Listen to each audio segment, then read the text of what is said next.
आज Doubtnut app download करें। Doubtnut पर अपने सभी गणित, रसायन विज्ञान, भौतिक विज्ञान और जीव विज्ञान के डाउट्स का करो सफाया। बस प्रश्न की फोटो खींचो, एक ही प्रश्न को क्रॉप करो और तुरंत वीडियो सोल्यूशन पाओ। अभी डाउनलोड करें। नमस्कार दोस्तों, आज का हमारा प्रश्न दिया है CuNO3 का होल ट्वाइस, AgNO3, Hg2NO3 का होल ट्वाइस, MgNO3 का होल ट्वाइस के 1 मोल लीटर से युक्त अक्रिया इलेक्ट्रोडों को प्रयुक्त करते हुए विद्युत अपघटित होता है। वोल्ट में मानक इलेक्ट्रोड विभव या अपचयन विभव की बात कर रहा है कि मान ये Ag इसके लिए ये दिया है, 2Hg प्लस के लिए 0.79 दे रखा है, Mg के लिए दे रखा है -2.37 और कॉपर के लिए दे रखा है +0.34। ठीक है, ये हमारा दे रखा है। अगर हम अपनी बात करें, ठीक है, तो सबसे पहले इन क्वेश्चन को सॉल्व करने के लिए मैंने हमेशा बोला सबसे पहले क्वेश्चन को अच्छे से रीड करो। क्वेश्चन को अच्छे से रीड करने के बाद फिर हमें ध्यान देना होता है हमारे पास क्वेश्चन में दिया क्या है। यहाँ पे देखो उसने अपचयन विभव की बात की है, ठीक है।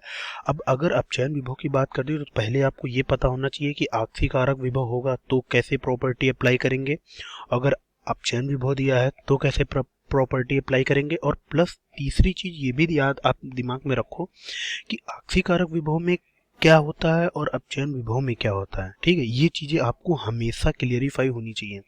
अगर आपकी ये चीजें क्लियरिफाई हो गई तो आपसे क्वेश्चन आसानी से बन जाएगा विद्युत रासायनिक श्रेणी का। अब इस क्वेश्चन में देखिए आपके पास 4 विकल्प दे रखे हैं।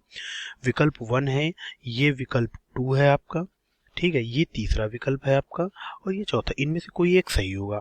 ठीक है, अगर हम उत्तर की ओर बढ़े तो मैं पहले भी बोला, अभी भी बोला मैंने कि जो है उत्तर की ओर बढ़े तो मैंने बोला कि पहले आपको अपचयन विभव पता हो या आक्सी कारक विभव पता हो, कैसे क्या डील करना है उनको।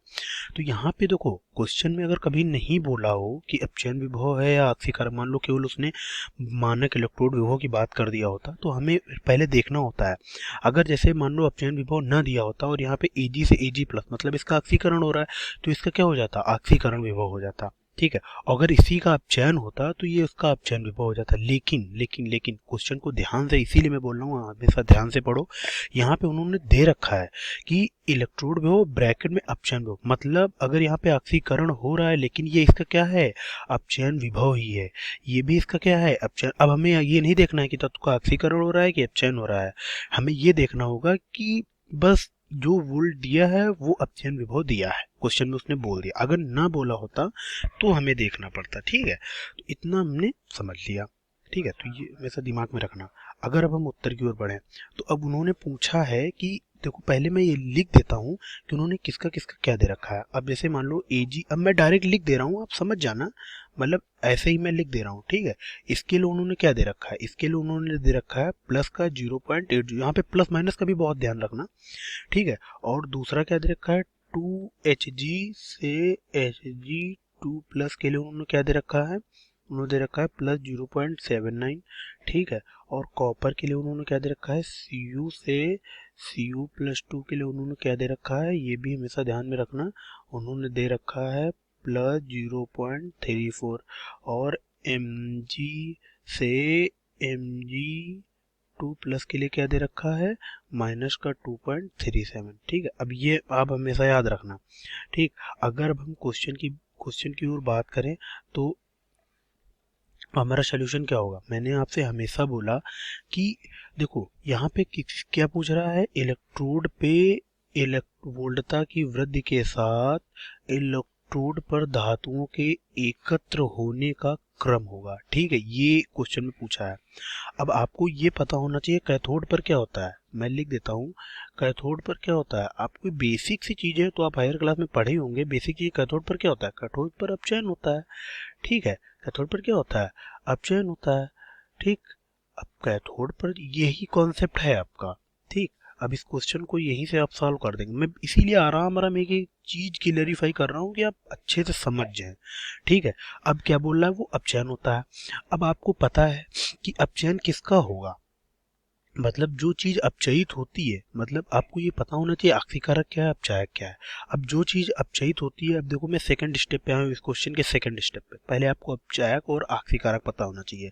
तो हमारा अपचयन क्या होता है, मतलब अपचयित होने वाला पदार्थ जो अपचयित होता है, अपचयित होने वाले पदार्थ को क्या कहते हैं,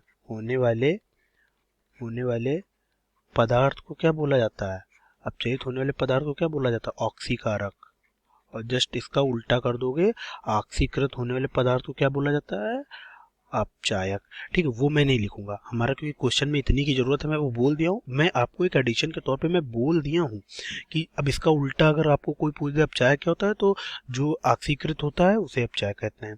अब यहाँ पे उन्होंने पूछा है कि कैथोड पर धातुओं के एकत्र होने का क्रम होगा, तो आप यहीं से हमेशा पता कर लो कि कैथोड पर सबसे पहले अपचयित जो होगा, ठीक है, तो मतलब जो सबसे पहले अपचयित होगा मतलब वो सबसे प्रबल ऑक्सीकारक होगा।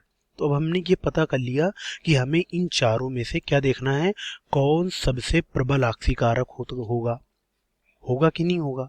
अब हमें पता है विद्युत रासायनिक श्रेणी में जब आप ऊपर से नीचे की ओर आते हो, ठीक है, तो हमारा क्या होता है, अपचायक विभव, अपचयन विभव आपका घटता है। अपचयन विभव घटेगा तो हमें पता है अपचयन विभव का निगेटिव क्या होता है, हमारा ऑक्सीकारक विभव होता है। मतलब हमने आपको क्या बताया, ERP equal to minus EOP होता है कि नहीं होता है, ठीक है, EOP होता है।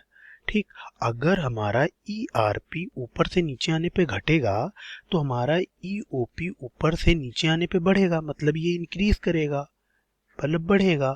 ठीक, ये बढ़ेगा। अगर ये बढ़ेगा तो जिसका हमारा अपचयन विभव जितना ज्यादा धनात्मक होगा वो तत्व उतना ही प्रबल ऑक्सीकारक होगा। मैंने आपको क्या बोला, जिसका अपचयन विभव जितना ज्यादा धनात्मक होगा वो उतना ही क्या होगा। मैं लिख देता हूँ आपको बोल के, ये चीजें, यही चीजें हैं, यही आपको अगर विशेषताएं पता हो गई विद्युत रासायनिक श्रेणी की, आपको क्वेश्चन कोई बचेगा नहीं इस तरह का। मतलब जिसका अपचयन विभव, मैं शॉर्ट में लिख दे रहा हूँ, अपचयन विभव किसके प्रोपोर्शनल होगा, अपचयन विभव किसके प्रोपोर्शनल, मतलब जिसका अपचयन विभव जितना जितना धनात्मक होगा, जितना धनात्मक होगा वह पदार्थ उतना ही प्रबल ऑक्सीकारक होगा। ये आप याद रखो, ऑक्सीकारक होगा, ये आप लाइन याद रखो, ठीक है, ये आप लाइन अपने दिमाग में, अपचयन विभव जितना धनात्मक होगा वह पदार्थ उतना ही प्रबल ऑक्सीकारक होगा। ठीक है, तो अब हमें ये देखना है कि हमारा जो है कौन सबसे प्रबल जो है वो है। अब जिसका धनात्मक किसका है, देखो सबसे ज्यादा धनात्मक किसका है, आप देख रहे हो सबसे ज्यादा धनात्मक Ag प्लस का है, हमने लिख लिया Ag प्लस, मतलब Ag वाला। ठीक है, ये सबसे पहले अपचयित होगा। फिर उसके बाद क्या होगा हमारा, आप देखते हैं, फिर हमारा Hg होगा कि नहीं होगा, ठीक है, इससे पहले Hg हो जाएगा, ठीक है, ओके, इतना समझ में आया। फिर कौन होगा, Cu होगा, Cu हो जाएगा, ठीक है, ठीक, उसके बाद Mg आएगा। लेकिन देखो ऑप्शन, अगर आप ऑप्शन की बात करें तो यहाँ पे हमारा तीसरा ऑप्शन सही है, लेकिन तीसरे ऑप्शन में उन्होंने Mg नहीं दे रखा है, Mg नहीं दे रखा है, मतलब इसका क्या हुआ, आपका Mg का अपचयन विभव बहुत कम है, मतलब ये अपचयित होगा ही नहीं, ये कैथोड पर अपचयित ही नहीं होगा, मतलब ये हमारा हमेशा ऑक्सीकृत ही होगा, क्योंकि इसका अपचयन विभव क्या है, बहुत ही ज्यादा ऋणात्मक, मतलब इसकी अपचायक क्षमता बहुत, मतलब ये प्रबल अपचायक है, समझ रहे हो ना, अपचायक क्षमता इसकी बहुत ज्यादा होगी, क्योंकि ये प्रबल अपचायक है, क्योंकि ये बहुत ज्यादा ऋणात्मक है, तो ये प्रबल अपचायक है, ना कि प्रबल जो है ऑक्सीकारक। तो हमारा प्रबल अपचायक है, इसीलिए इसको हम इन्होंने इसमें नहीं लिया है। तो हमारा ऑप्शन कौन सा सही है, हमारा ऑप्शन सही है तीसरा। हमने आपको पूरा एक एक चीज आराम से समझाई है कि पहले आप अपचायक दिया है तो अपचायक देखो, पहले क्वेश्चन में हमेशा पता करो कि कौन अपचयन विभव दिया है कि ऑक्सीकरण विभव दिया है। अगर अपचयन विभव क्वेश्चन में बोल रखा है तो हमारा अपचयन विभव होगा, अगर क्वेश्चन में उन्होंने ऑक्सीकृत विभव दे रखा है तो ऑक्सीकरण विभव होगा। अगर उन्होंने कुछ नहीं बोला है तो हम रिएक्शन के थ्रू जाएंगे कि हम देखेंगे हमारी अपक्रिया में ऑक्सीकरण हो रहा है, अगर हमारी अपक्रिया में ऑक्सीकरण हो रहा होगा तो हमारा जो है वो हमारी ऑक्सीकरण विभव होगा, अगर हमारी रिएक्शन में अपचयन अपचयन हो रहा है तो वो जो दिया हो गया उसका मानक इलेक्ट्रोड विभव वो हमारा अपचयन विभव होगा। ठीक है, तो हम पहले अपचयन और ऑक्सीकरण विभव को क्लियरिफाई करेंगे क्या दे रखा है क्वेश्चन में।